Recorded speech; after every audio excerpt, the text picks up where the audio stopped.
Get ready for your daily dose of WordPress and web development tips, tricks, and insights to help you find success with WordPress. You're listening to WP the Podcast with your hosts, David Blackman and Tim Streifler.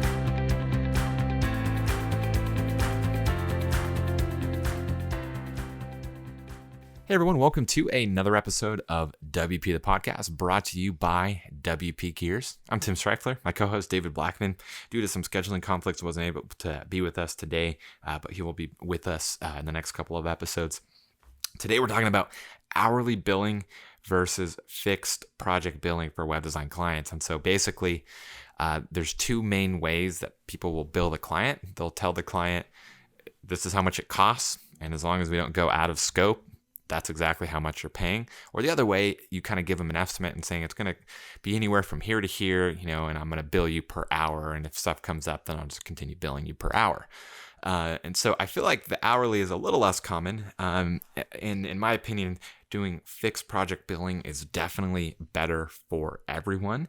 And so in my experience, clients, especially small to mid-sized companies, they want to know exactly how much they're going to be spending. They want to know they have a budget, and they want to know how much it's going to cost, and they want to pay that and not pay anything more.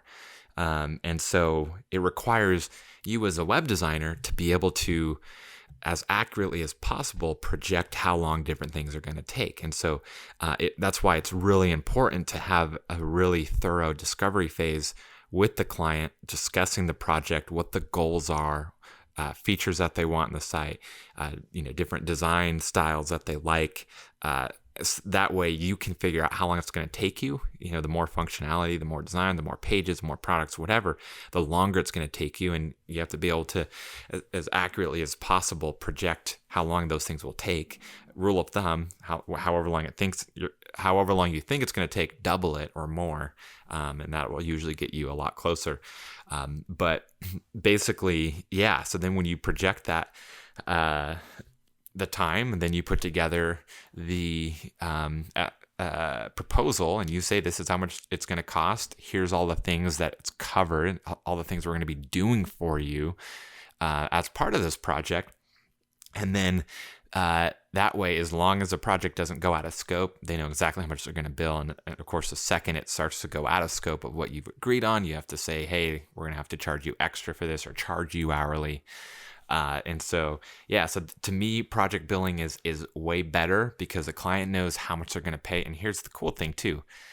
If you, as the business owner, give yourself some padding, or you're more efficient with your time, so when you're actually doing the work or your team's doing the work, whatever, and you're able to get it done quicker than you projected, well, then you make more money. You're able to make more money for your time per hour because you were able to get things done quicker, more efficiently. Obviously, you don't want to do sloppy work. You want to deliver a quality product and go above and beyond for the client, as much as possible, and really exceed their expectations. But if you can do that in less amount of time than you anticipated, well, then you make more money, and then you're able to, take that money, reinvest it into the business. The client's still happy because they were able to pay exactly what they were told they would be paying. And so everyone wins. You're not telling them you're telling them this is how much it costs for this project. And so you base it off of time, but they're not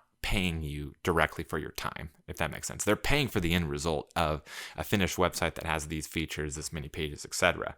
The time to them is irrelevant. Again, you use that time to help yourself figure out how much to charge and kind of use it as the basis, because even though you're not exchanging time for money with fixed project billing, you still have to have something to go off of. You can't just pull out arbitrary numbers. Some people do. I don't recommend it, but so in my opinion, fixed project billing, definitely better. Everyone wins that way. Hourly billing, companies, in my experience, don't like having kind of this, mystical number in the air that they don't know how much it's going to cost. They don't like being surprised by the bill in the end. No one likes getting sticker shock and having the work already performed, so they have no choice to pay it. So fixed project billing, definitely better in my opinion. But if you feel differently, or if you've had a different experience, definitely let us know in the comments. WPGears.com for episode 609, hourly billing versus fixed project billing for web design clients. And we would love to know your thoughts. So yeah, tomorrow we're going to be talking about why I don't accept checks from web design clients. Client wants to pay me via check, I tell them no. I'll explain that and why I do that in tomorrow's episode. So tune into that. Until then, take care. Bye-bye.